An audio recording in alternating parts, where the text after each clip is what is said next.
अजय जी, किस मामले को लेके आप लोग यहाँ आज धरना कर रहे हैं, जबकि बड़ी ही राशि खुशी से रामलीला चल रहा था, रामलीला का मंचन हो रहा था, अचानक ऐसा क्या मामला आया कि आप लोग धरने पर बैठ गए?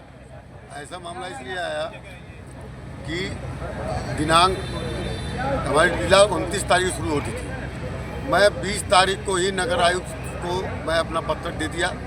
पत्रक के माध्यम से जो उनसे सुविधाएं मिलती हैं रामलीला में, फॉगिंग के लिए, सफाई के लिए, और उसके साथ साथ जो बिजली व्यवस्था नगर निगम करती है उसके लिए मैं लिख के दिया। उसका पहले भी हमको व्यवस्थाएं मिलती थी। नगर आयुक्त ने कहा कि आपके वहाँ का स्थानीय पार्षद विरोध कर रहा है, हम नहीं कर पाएंगे। फिर मैं दबाव बनाया तो भी इसके बाद बिजली विभाग में गया, वहाँ नगर आयुक्त ने लाइन जोड़ा था, फिर उस लाइन को कटवाया और बिना मुझके पूछे जाते बिजली विभाग आके यहाँ लाइन काट दी। चूँकि कैंपर्स में खुद ही हम 65 किलोवाट का जनरेटर, 10 किलोवाट का हम बिजली कनेक्शन लिए हुए हैं और जिसका परमानेंट बिल भी जमा होता रहता है।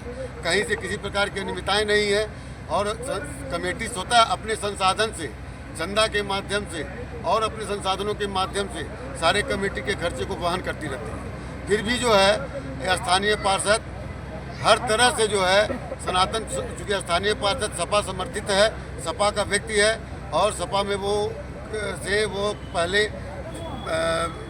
विकास प्राधिकरण बोर्ड में वह सदस्य भी नामित था और उसकी मंशा भी जो है गैर सनातनी कार्य करने की रहती है और वह जानबूझ के हमारे रामलीला के कार्यक्रमों में हर तरह से व्यवधान उत्पन्न करने की कोशिश किया, गेट लगने में विरोध कर दिया। कल सुनने में आया कि कुछ ऐसा विवाद भी हुआ था जिसको लेके आप लोग कमेटी द्वारा बहुत ज्यादा बिजली विभाग की बदमाशी थी। बिजली विभाग आई और बिना जांच किए, बिना पूछे जांचे वो हमारे कैंपर्स की लाइन काट दिया।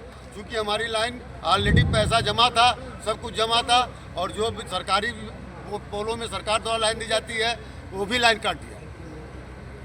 कि आप कल से इसको आज अचानक बंद करना पड़ा? देखिए, कोई ऐसा मामला नहीं था। कमेटी हमारी शांति ढंग तरीके से अपनी सनातनी परंपरा को निभाती है और 162 वर्षों से ये निभाई जा रही है। आप लोग भी देखते चले आए हैं और यहाँ मोहल्लेवासी भी यहाँ पे मौजूद हैं, वो भी देखते चले आए हैं। आखिर कहीं ना कहीं कष्ट हुआ है, तभी तो आज कमेटी ऐसा महत्वपूर्ण कदम उठा ली है कि हम अपने कार्यक्रम को आज बाधित कर रहे हैं।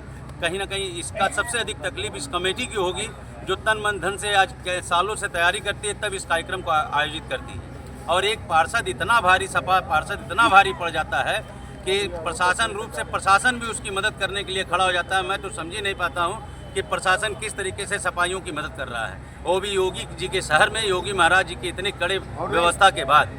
हम लोग सुबुद्ध प्रशासन की इस कार्रवाई से भी हैं। अगर हम लोग चोर हैं, बिजली विभाग जैसा कहती है, जैसा पेपर छापता है, अगर हम चोर हैं तो आज हमारा पूरा समाज यहाँ इकट्ठा हुआ है अपनी गिरफ्तारी देने के लिए। और अगर हम चोर नहीं हैं, अगर हमको चोर कहा गया है और हम चोर नहीं हैं, तो उस सभासद जो कि नाम के साथ लाली गुप्ता और उनके पति दिनेश गुप्ता का नाम भी आया है, उनकी अविलंब गिरफ्तारी कराई जाए, तभी हम लोग आज ये धरना से हटेंगे, वरना ये हम बंद नहीं करेंगे। होता है तो क्या रामलीला मंचन को बंद कर दिया जाएगा?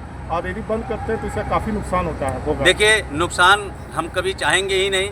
सनातन परंपरा को हम लोग निभाते चले आए हैं। अपने बच्चों में ये संस्कार हम लोगों ने दिया है कि अपने धर्म से जुड़ें। आज अगर ये हम बंद कर रखें तो इसका कष्ट सबसे अधिक हमको भी है। और बंद करने का कारण क्या है? क्या ये प्रशासन नहीं जानना चाहेगी? प्रशासन ये भी तो जाने कौन सा हम लोग चोर हो गए हैं, क्या हम लोग चोरी करते हैं, अपने जेब से रुपया देते हैं, अपनी दुकानों को बंद करके इस कार्यक्रम को ऑर्गेनाइज करते हैं, इस जुलूस का रूपरेखा तैयार करते हैं चोर सुनने के लिए या चोर बनने के लिए। आज हम समाज को सबसे अधिक टैक्स देने वाले व्यापारीगण यहाँ बैठे हुए हैं। हम चोर हैं? अगर चोर हैं तो मेरी गिरफ्तारी हो। ऐसा सुनने में आ रहा था कि अगर पूरी तरह मांगे नहीं पूरी की तो सर्राफा मंडल भी अनिश्चितकालीन के लिए बंदी करने जा रहा है। बिल्कुल, आप सिर्फ सर्राफा मंडल की बात ना कीजिए। अगर हम लोगों की मांगे नहीं मानी जाती है या इस पे कार्रवाई नहीं होती है तो सर्राफा मंडल ही नहीं, पूरा गोरखपुर के व्यापार बंद होंगे। हमारे वहाँ दवा संघ मौजूद है, कपड़ा संघ मौजूद है, तमाम व्यापारिक संगठन यहाँ मौजूद हैं। सभी लोगों का हमें सहयोग प्राप्त है और ये सहयोग हमें नहीं, हमारी सनातनी परंपरा को प्राप्त है, जो भगवान श्री राम से जुड़े हैं और उनमें आस्था रखते हैं। प्रशासन ने अभी तक कोई संज्ञान लिया कि नहीं आप लोग? देखिए, प्रशासन की तरफ से सीओ साहब आए थे। सीओ साहब की ये मंशा थी कि कार्यक्रम शुरू किया जाए। कार्यक्रम को बंद करना ये हमारी भी मंशा नहीं है, लेकिन हमारे दुख को कौन सुनेगा? कार्यक्रम खत्म होने के बाद और कौन सुनेगा हमको? जिला प्रशासन यानी डीएम या एसडीएम को वहाँ से या कोई भी ऐसा नहीं, डीएम एसडीएम को वहाँ से कोई नहीं आया है और बड़ी तकलीफ हम लोगों को वहीं से है भी। नगर आयुक्त से भी उसी तरह की तकलीफ है कि हमारे को वहाँ सफाई नहीं हुआ, 2 कलाकार डेंगू से पीड़ित हो गए। अरे आप क्या खोज रहे हैं हमसे? हमारे को वहाँ सामने गेट नहीं लगने दिया गया। आप लोग गवाह हैं, 14 स्पीकरें बनती थी, एक भी स्पीकर बाहर नहीं बनी है। आप कितना हमसे सहयोग चाहते हैं कि हम बवाल ना होने दें?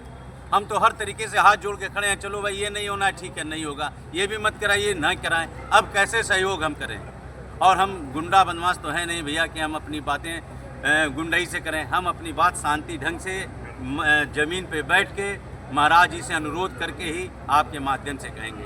हाँ, एक बात ज़रूर कहना चाहता हूँ कि दैनिक जागरण के एक संपादक शायद अपनी दोस्ती निभाने पे तुले हुए हैं, जो बार बार सनातन धर्म को और रामलीला को चोट पहुंचाने का कार्य कर रहे हैं। उनको जो भी जानना है आमने सामने बैठावें, दिनेश जी को भी और हमारे कमेटी को भी, और पूछें, दूध का दूध और पानी का पानी करें।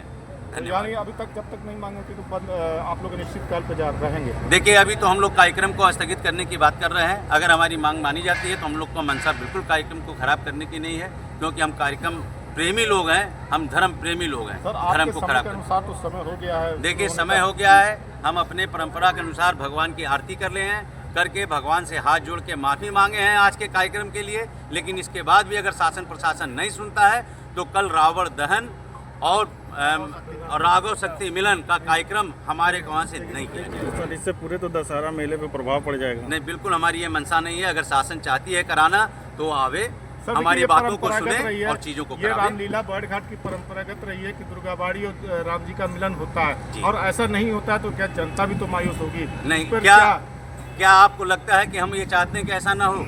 ऐसा ना होने का कोई तो कारण होगा। मैं तो यही मांग करता हूँ आपके माध्यम से, शासन आवे और हमसे सुने कि हमारी मांग क्या है, और उस मांग को माना जाए। अगर हम गलत हैं तो हमको समझाया जाए कि तुम गलत हो, और अगर हम गलत नहीं हैं तो हमारी मांगों को मांग के उसकी निस्तारण किया जाए। संगीत व्यापार मंडल